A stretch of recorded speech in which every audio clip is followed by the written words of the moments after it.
Textile పార్క్లో బతుకమ్మ చీరల blouse piece వస్త్రానికి సంబంధించి 10% యారన్ సబ్సిడీని గతంలో మాదిరిగానే 2 పన్నులకు కూడా కట్టించే విధంగా చర్యలు తీసుకోవాలని చెప్పి ఈరోజు textile park powerloom workers union ఆధ్వర్యంలో టెక్స్టైల్ పార్క్ ఏడీ గారికి వినతి పత్రాన్ని అందించడం జరిగింది.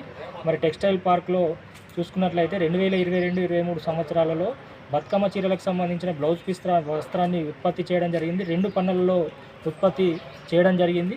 ఆ సందర్భంగా అప్పుడే కార్మికులకు మరి వేతనాలు పెంచాలని చెప్పి ఇక్కడ యజమానులను అడిగిన సందర్భంగా ప్రస్తుతం ఉన్నటువంటి పరిస్థితుల్లో కూలీ పెంచడం సాధ్యం కాదని, ఏదైతే 10% యారన్ సబ్సిడీ ఉందో అది 2 పన్నులకు కూడా ఒక మీటర్కు ₹42 చొప్పున ₹2.84 వస్తుందని చెప్పడంతో ఒక కూలీ ₹3, ఇది సబ్సిడీ రూపకంగా కూడా కొంత ₹5 వరకు వస్తుందని ఉద్దేశించి 2022 బ్లౌజ్ పీస్ వస్త్రాన్ని ఉత్పత్తి చేయడం జరిగింది.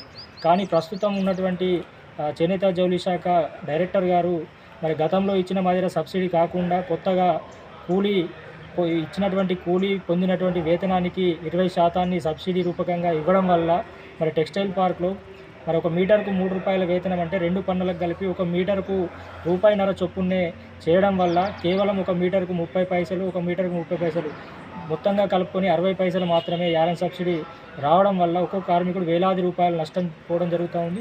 ఒక ₹50,000 వచ్చే సబ్సిడీ వచ్చే కార్మికునికి కేవలం ఇప్పుడు ₹10,000 వచ్చే పరిస్థితి ఉంది. కాబట్టి కార్మికులు తీవ్రంగా నష్టపోయే అవకాశం ఉంది. కాబట్టి ఈ విషయం మీద మరి వెంటనే అధికారుల దృష్టికి తీసుకెళ్ళి మరి సబ్సిడీని గతంలో మాదిరిగానే 2 పన్నులకు కట్టించే విధంగా చర్యలు తీసుకోవాలని ఈరోజు ఏడీ గారికి లెటర్ ఇచ్చాము.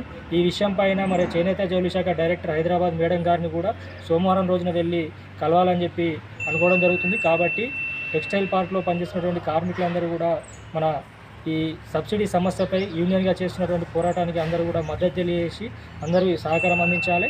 సోమవారం రోజున కూడా అందరూ పెద్ద ఎత్తున తరలి వస్తేనే మన సబ్సిడీ సమస్య పరిష్కారం అవుతుంది. కాబట్టి ప్రతి ఒక్కరు కూడా ఈ విధంగా ముందుకు రావాలని చెప్పి ఈ సందర్భంగా పిలుపునివ్వడం జరుగుతూ ఉంది.